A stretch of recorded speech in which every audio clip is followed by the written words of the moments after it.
नमस्कार। कथा कहे सो कथक कहावे। चाहे मौखिक परंपरा हो, गुरु शिष्य परंपरा हो, शास्त्र की परंपरा हो, लिखित परंपरा हो, सभी में इस कहावत की चर्चा अवश्य होती है। इस सृष्टि को लेकर, जन्म मृत्यु को लेकर, जन्म के पहले मृत्यु के बाद कितने ही प्रश्न हैं और उनके उत्तर में कितनी ही कहानियाँ, किंवदंतियाँ, कथाएं, और इन कथाओं में कितनी वैरायटी है। लघु कथा, जातक कथा, पंचतंत्र कथाएं, लोक कथाएं, बहुत वैरायटी हमको मिलती है। पुराण, वेद पुराण, ये सब ही कथाओं के द्वारा ही हम लोग के प्रश्नों का उत्तर देते हैं। और इसमें कहने वालों की भी बड़ी विशाल और विराट परंपरा है। और इन कहने वालों की परंपरा में एक परंपरा जो कथा कहे सो कथक कहावे, हमको कथकों की परंपरा मिलती है। तो ये क्या है कथकों की परंपरा की अलग से एक कहावत गढ़नी पड़ी। हमारे देश में बहुत शास्त्रीय नृत्य हैं और बहुत तरह के शास्त्रीय नृत्य के अलावा बहुत तरह के हमारे यहाँ डांस फॉर्म्स हैं। फोक है, रीजनल है, ट्राइबल है, बहुत तरह के डांस फॉर्म्स हैं। और सभी शैलियों में, सभी फॉर्म्स में कथा तो है। और इसके अलावा मंदिरों में उकेरी जो मूर्तियाँ हैं, आकृतियाँ जो हैं, और भित्ति चित्रों में जो चित्र हैं, वो सब भी तो कुछ न कुछ कहने की कोशिश करते हैं। कोई न कोई बात है, कोई कथा है जो वो हमसे, आपसे साझा करना चाहते हैं। और आज तो एक नृत्य हमको है हमारे पास जिसका नाम ही कथक है। तो इसके उत्तर की खोज में बहुत से और प्रश्नों का जन्म हुआ और उन्हीं के उसी की खोज में बड़ी अद्भुत जानकारियाँ सामने आई। यद्यपि हमने किताब में सब लिखी हुई हैं, लेकिन शायद बहुत लोग किताब नहीं पढ़ते हैं और अब उतना नहीं चलन है। तो कुछ बहुत संक्षेप में छोटी छोटी बातें आप लोगों के साथ शेयर करना चाहूँगी।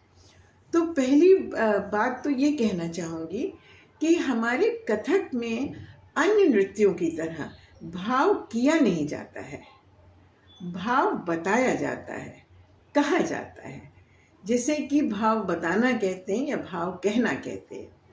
और इसमें तो हमें कहने की ज़रूरत नहीं है। हमारे यहाँ तो विलक्षण प्रतिभा के धनी बहुत बड़े गुरु हुए हैं, अनेक गुरु हुए हैं। बिंदादीन महाराज जी हों, कालका महाराज जी हों, अभिनय सम्राट शंभू महाराज जी हों, और हमारे बिरजू महाराज जी। ये तो छोटी छोटी गिनतियों में क्या क्या सुंदर कथाएं गुंजाते थे और जितने दर्शक थे वो मुग्ध हो जाते थे। तो ये इनका हुनर था। और कि ये क्या जादू क्रिएट कर देते थे इन कथाओं में जो बताते थे। और शरण की एक किताब है, उसमें भी शरण लिखते हैं कि बिंदादीन जी बड़ा बहुत खूबसूरत बताना करते थे और उनके बताने में 4 चांद लग जाते थे। जब कालका जी उनके वो करते थे, उसके पहले कमेंट्री और उसके साथ कमेंट्री बोलते थे, उसके बारे में बताते रहते थे। और ये बात हमारे गुरु विक्रम सिंह जी भी कहते थे, लेकिन वो ये कहते थे कि कालका जी जो थे वो बिंदादीन महाराज जी से ज़्यादा अच्छा नाचते थे और वो उन्होंने अपने भाई के प्यार में छोड़ दिया नृत्य करना और वो उनके साथ पढ़ंत करते थे। और ये तो शब्द हो गए भाव बताना। एक इससे जुड़ा बड़ी अच्छी बात सामने और आती है कि श्रीमद् भागवत महात्म्य में एक शब्द आता है भाव वक्ता। कितना सुंदर शब्द है भाव वक्ता। तो ये जो भाववक्ता, इसका डिस्क्रिप्शन पूरा हमारे डिटेल में हमारी किताब में है, और ये अद्भुत है। और शुकदेव जी जो हैं वो प्रवचन कर रहे हैं, मृदंग बज रहा है, ताल चल रही है और वीणा के स्वर झनकृत हो रहे हैं, और उसमें भक्ति, ज्ञान और वैराग्य का नर्तन हो रहा है। अब एक और शब्द आपको बताऊं, कथा का एक अर्थ मिलता है दार्शनिक चर्चा। अब ये देखिए, ये शब्द ने कितना उसकी सोच ही बदल दिया। वो कहाँ लौकिक से पारलौकिक ले गया, दार्शनिक, दर्शन में पहुंच गया। और यहाँ पे हम एक नाम लेना चाहेंगे काथक आचार्य का।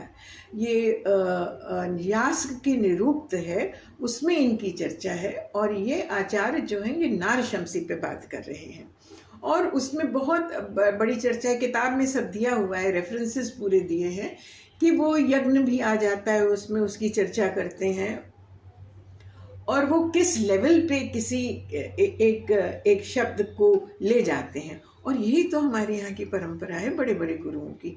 वो एक गाना लेकर के, एक लाइन लेकर के, उसमें एक शब्द लेकर उस शब्द को कहाँ भी पहुँचा देते हैं, सोच के बाहर ही पहुँचा देते हैं। और एक शब्द पे पूरी रात भर वो लोग अभिनय कर देते थे।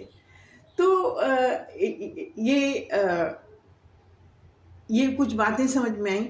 दूसरी एक बात जो हमें लगती है, अन्य किसी नृत्य में हमको कभी ये सेक्शन ही नहीं मिलता है। हमारे कथक में एक सेक्शन है गत का।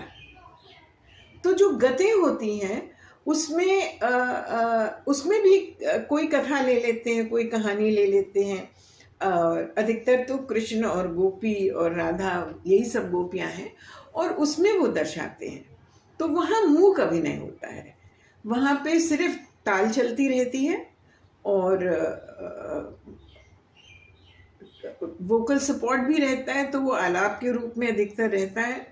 और बाकी जो नर्तक है वो सिर्फ, जिसको माइम हम लोग कहते हैं, मूक अभिनय करता है। और हमको एक इसमें याद आ रहा है, बिरजू महाराज जी सिखाने जब आते थे तो वो एक गत करते थे। तो वो कहते थे कि जब मैं दाहिनी तरफ देखूंगा तो कृष्ण की दृष्टि से देखूंगा, और बाईं तरफ देखूंगा तो स्त्री राधा की दृष्टि से देखूंगा। तो और उसमें मैं कोई बांसुरी नहीं लूँगा, और मैं कोई घूंघट नहीं लूँगा, कुछ नहीं लूँगा। सिर्फ हमारा जो नाना दिन दिन नाना दिन दिन नाना दिन दिन तई तत् थे। तो दाहिनी तरफ देखेंगे तो कृष्ण की कोशिश करेंगे, और बाईं तरफ एक राधा की दृष्टि।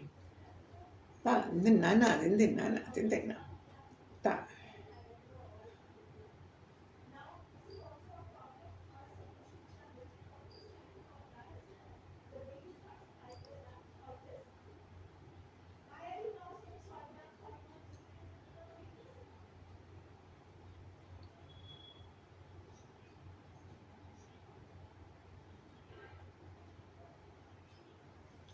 कुछ इस तरह से। और एक और बात आप लोगों के साथ साझा करना चाहूँगी जो बहुत विशेष है, वो ये कि हमारे यहाँ जो टुकड़े परन होते हैं वो नर्तक स्वयं पढ़ंत करता है। अब देखिए शब्द जो यूज़ हो रहा है पढ़ंत करने का, तो वो स्वयं पढ़ता है, कहता है उन बोलों को, और उन बोलों पर फिर वो उसके बाद नर्तन करता है। तो अभी जो सब बातें आप लोगों के साथ साझा की, उसमें हमको याद आ रहा है, माँ साहब ने एक बहुत छोटी सी बंदिश सिखाई थी, बड़ी खूबसूरत लगती थी छोटी सी। तो उसको हम अपना प्रैक्टिस करते रहते थे, बहुत प्रैक्टिस करते रहते थे। तो बहुत बाद में एक दिन प्रैक्टिस कर रहे थे तो कुछ लगा कि जैसे ये बंदिश कुछ कह रही है हमसे। तो हम सुनने लगे उसको कि क्या कह रही है, क्योंकि माँ साहब की तो ट्रेनिंग यही थी कि जो कर रहे हैं उसी में रहो, उसी में चले जाओ, अंदर चले जाओ। तो वो बंदिश आपके साथ साझा करती है, छोटी सी है, टुकड़ा। दिन नाना दिन दिन नाना दिन दिन ना द्रिग जंगीर द्रिग जंगीर झंग झंग तक तक तीरक जंगीर झंग तक कुकूद हृदय। तो ये बहुत छोटी सी मंदिर है। तो उन्होंने जो मूवमेंट्स हमको बताए थे वो मूवमेंट्स आप लोगों को दिखा रहे हैं। तो वो मूवमेंट्स ये थे, द्रिग जंगीर झंग झंग तक तक तीरक जंगीर झंग तक कुकूद हृदय। तो जब इसको सोचने लगे कि ये जब ये आया कि कुछ कह रही है, तो हमको लगा कि इसमें कितना बड़ा दर्शन है। एक नव यौवना है, वो अभी यौवन में आ रही है, एक छोटी सी कमसीन सी लड़की अभी यौवन में आ रही है, और वो अपने को शीशे में देखती है, और अपने को शीशे में देखती है तो वो अपने पर ही मोहित हो जाती है। अरे मैं कितनी खूबसूरत हूँ, वो बार बार देखती है और वो खुश होकर ताली बजाने लगती है। द्रिग जंगीर, वो शीशे में अपने को देखती है, दर्पण में देखती है, द्रिग जंगीर, और बार बार देखती है, झंग झंग झंग झंग, और तक तक थिरक, वो बार बार देख करके अपने को वो खुशी से ताली बजाने लगती है। और ये मूवमेंट्स हम माँ साहब के हैं, ये मेरे कोई मूवमेंट्स भी नहीं हैं।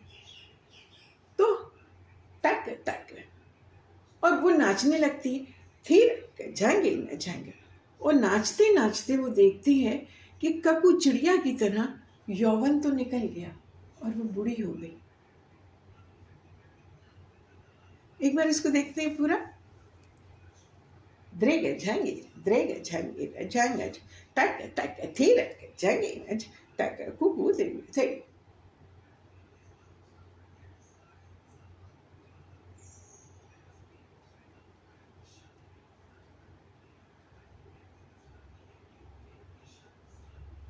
यौवन तो चला गया, है ना सुंदर बंदिश।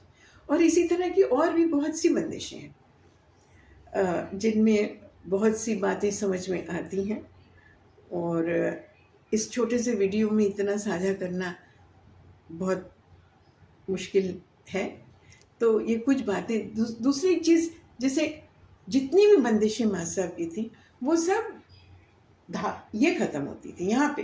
तो ये एक ही दो बंदिशों में हाथ इस तरह से या इस तरह से जाता है, बाकी वो सब, तो वो जो भी हमने किया वो धरती, वो अर्पण किया, वो उन्होंने स्वीकार किया, उन्होंने लिया, हमने उसको किया। तो ये छोटे छोटे शब्द हैं जो कि जिनमें कितना अर्थ है, उनको समझना, समझ के हम जिसको निरर्थक समझते हैं वो सार्थक हो जाते हैं। वो यही तो खूबी है, यही तो हमारे गुरुओं की खूबी है, और यही शायद कथक की है खूबी कि उसमें कितनी बातें कह दी जाती हैं, इशारों में कह दी जाती हैं। और माँ साहब अक्सर सिखाते थे, तो माँ साहब कहते थे, हमको ऐसे कहते थे, हमको मुंह को ढक लेना है, हमको मुंह को नहीं ढकना है, वो ऐसे ढक लो मुंह को और हम सारा अभिनय हाथ से ही करके दिखा देंगे।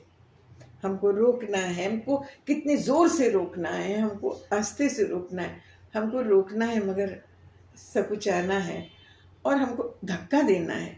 तो बहुत सी चीज़ें वो इस तरह से अक्सर जब कभी उनका मन में आता था तो वो बताते रहते थे।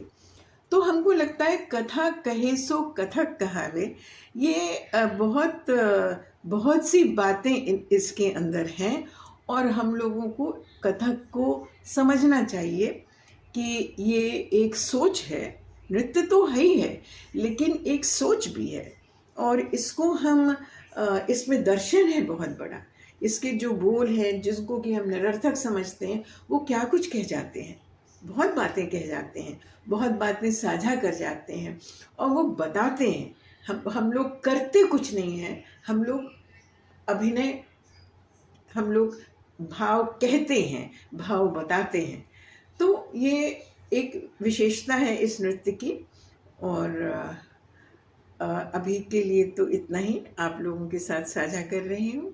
फिर और नमस्कार।